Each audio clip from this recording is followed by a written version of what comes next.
Hey guys! Man, it's been a while since we've done this, hasn't it?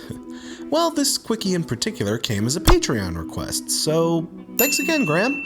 Sorry this took so long to get to, but yeah, I was kind of busy. But anyway, Mr. Gnome, I can't say I was familiar with these guys, but apparently this married art rock duo has been at it since at least 2005, and this album, Madness in Miniature, is their third full-length release.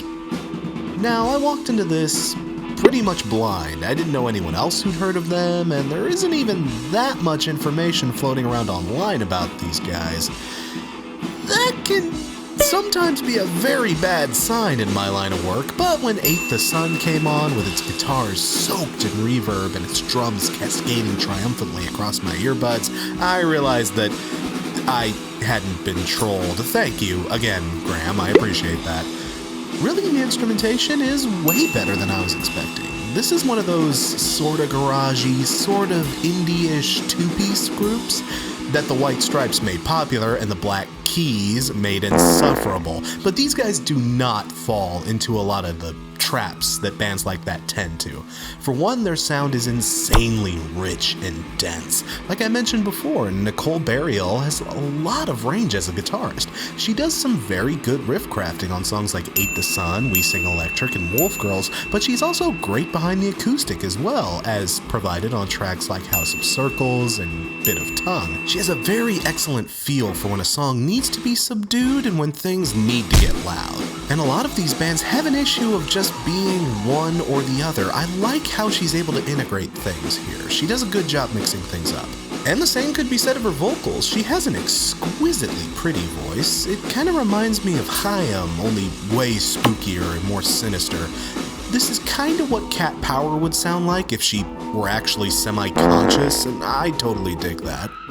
Actually, hell, her style almost reminds me of the more thoughtful deliveries that Karen O sometimes delivers on some of the later Yeah Yeah Yeah works. Except it's actually fun to listen to, you know? Ugh, I'm sorry, I'm still bitter about that. Basically, this is that haunting alto style done very right.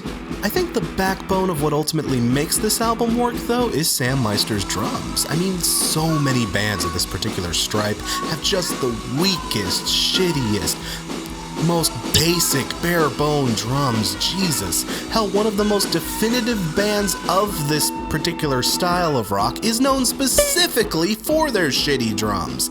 But Meister's work behind the percussion is loud, bombast, and fluid. He uses a lot of great fills and keeps up an intense, lively pace that, seriously, why don't we see more of this in duo-style bands? For fuck's sake! Overall, I was very impressed by the strong musicianship and excellent, sophisticated songcrafting here. It's really indicative of what a good two-piece art rock group should be.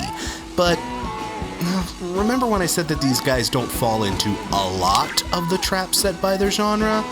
Well, I didn't say all, now did I? Truth be told, there were a few little trappings that they just couldn't help but get themselves caught up in. For one, there are 3 songs on this album that are just pointless atmospheric filler. You know the type, usually a minute or less in runtime, usually instrumental, usually just meant as an introductory piece for the next track, etc., etc. I've gone on record for not being a fan of these, and on an album that only has 12 tracks to boot, devoting a quarter of it to dicking about isn't gonna win you any points on my final ledger. And there were a few moments here and there where they tried to bring things down a touch and mellow out the mood, but things kinda ended up getting too mellow, if you catch my drift. I'm looking at you, Winter.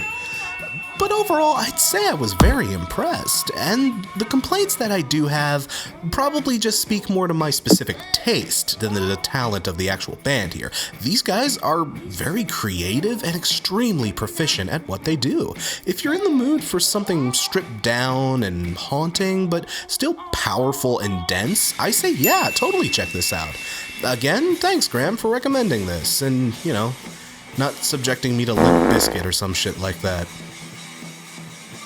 Madness in Miniature gets 4 Karen O's out of 5.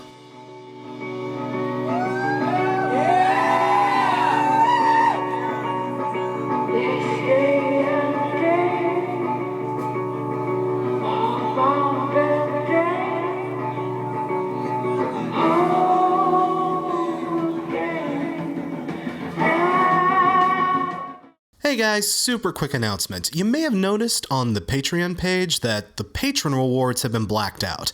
Honestly, I've kind of been meaning to reshuffle those for a while. Some of what was on there was getting in the way of actual show content, and I don't think anyone actually wants to see that, so we're gonna mix things up and think of some all-new rewards to put there.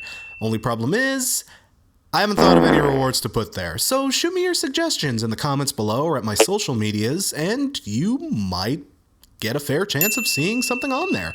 Let me know what you guys would want to see out of a patron reward, and I'll definitely take it into consideration. Thanks again, guys. Cheers.